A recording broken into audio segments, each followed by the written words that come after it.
Bonjour, je suis Benjamin de Fractal Solutions Robotiques. On est les distributeurs officiels des robots de service de Kinon au Québec. Donc, des robots comme Olive ici à mes côtés.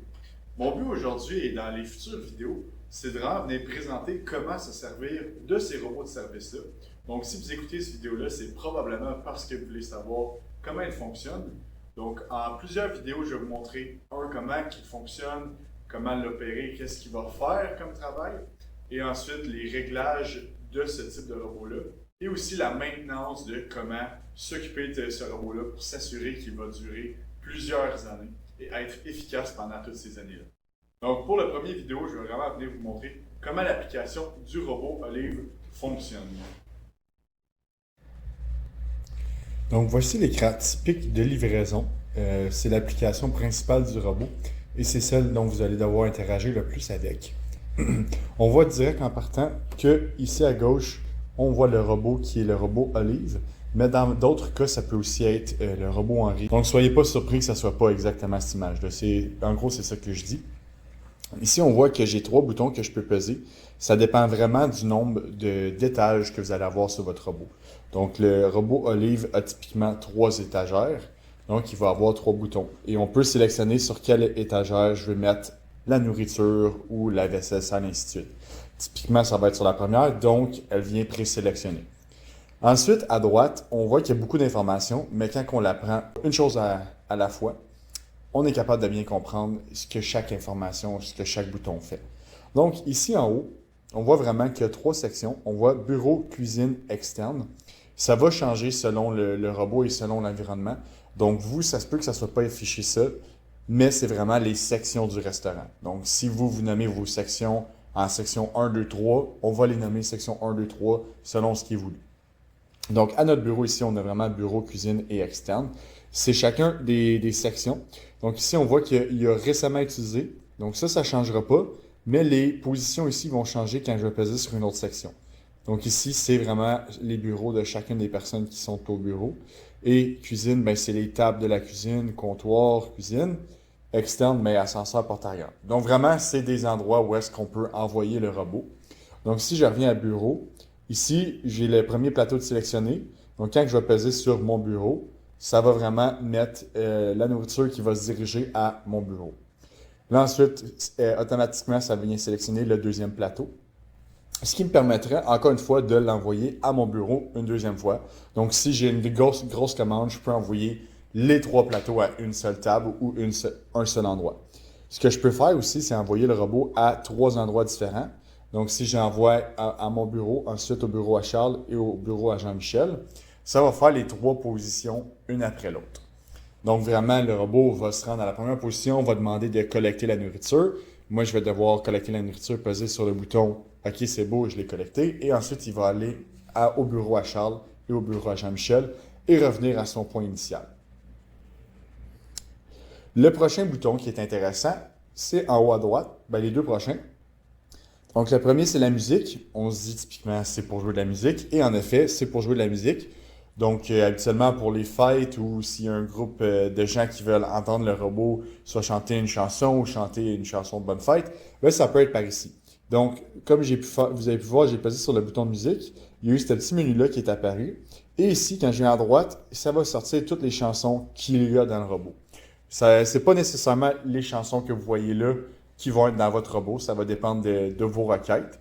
Nous, on peut les installer comme vous voulez. Et justement, ici, c'est la fête à un enfant. Donc, je vais jouer Happy Birthday parce que c'est une famille anglaise. Donc, je vais jouer ça ici. La musique va commencer. Et ici, justement, sur le volume, je peux venir baisser le niveau d'intensité de la musique parce que justement, des fois, ça peut être très fort. Comme que des fois, il y a beaucoup de gens, donc on veut vraiment entendre la chanson. On va la mettre plus fort. La chanson va durer le temps d'une livraison. Donc, ce qu'il faut considérer, c'est que si je pars la musique et je l'envoie à Ben, le robot va se rendre jusqu'à Ben et une fois qu'il est rendu, il va arrêter sa musique. Donc, c'est vraiment lors de la livraison va arriver, il va amener la nourriture et là, il va arrêter la musique une fois qu'il est arrivé. Donc, vous n'avez pas besoin de vous charger d'arrêter la chanson une fois qu'elle a été commencée. Il va le faire par lui-même. L'autre bouton intéressant, c'est Retour. Donc, retour, c'est vraiment pour ramener le robot à son point d'origine. Typiquement, le point d'origine, ça va être en cuisine ou en face, juste à côté de la cuisine. Donc, si vous voulez ramener le robot là, vous pesez sur retour. Et ensuite, il vous demande de confirmer le retour. Si vous pesez OK, le robot va se diriger vers son point d'origine. C'est vraiment utilisé dans les endroits où est-ce que soit vous avez arrêté le robot ou que le robot il a eu un petit problème. Vous pouvez le renvoyer avec retour et il va s'en retourner à la cuisine. Les deux derniers boutons dans ce menu-là qui sont vraiment intéressants, c'est départ fluide et départ rapide. Départ fluide, c'est vraiment que le robot va partir avec une vitesse moins élevée que d'habitude pour pouvoir permettre le transport de soupe ou de boissons. Donc, oui, le robot est capable de transporter des soupes et des boissons. Typiquement, on va juste recommander les soupes parce que les boissons, dépendamment de comment ils sont remplis, ça se peut que le robot renverse une petite quantité de liquide. Donc, c'est pour ça qu'on utilise le départ fluide. Mais sinon, départ rapide, c'est vraiment le départ typique. C'est le départ qu'on veut que le robot se rende à destination. Il transporte de la nourriture ou rien qui peut être facilement renversable. Et justement, on veut qu'il se rende rapidement. Donc, on va utiliser le départ rapide.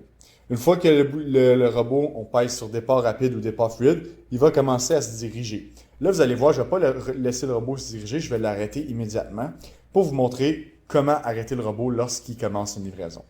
Donc, si je pèse sur départ rapide, il va avoir le petit visage. Ça se peut que ce ne soit pas ce visage-là que vous avez sur votre robot. Ça dépend un peu de la version. Mais là, vous voyez, il était sur le bord de se diriger vers mon bureau. Donc, je vais juste le ramener ici pour qu'on puisse bien voir comment ce menu-là fonctionne.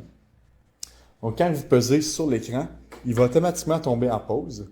Et si vous voulez que le robot continue, vous avez pesé sur l'écran sans faire exprès, bien, vous pouvez repeser et il va retourner sur sa route. Là, je vais revenir pour vous remontrer encore une fois c'est quoi ce menu-là. Donc, il y a 3 boutons en bas qui sont collecter en avance, modifier la tâche ou fin.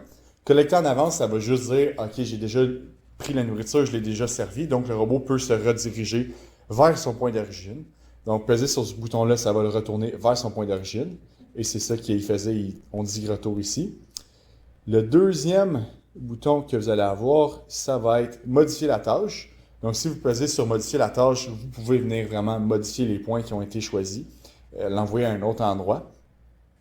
Et enfin, fin, ce que ça fait, c'est que ça vient vraiment terminer la tâche à l'endroit où est-ce que le robot est.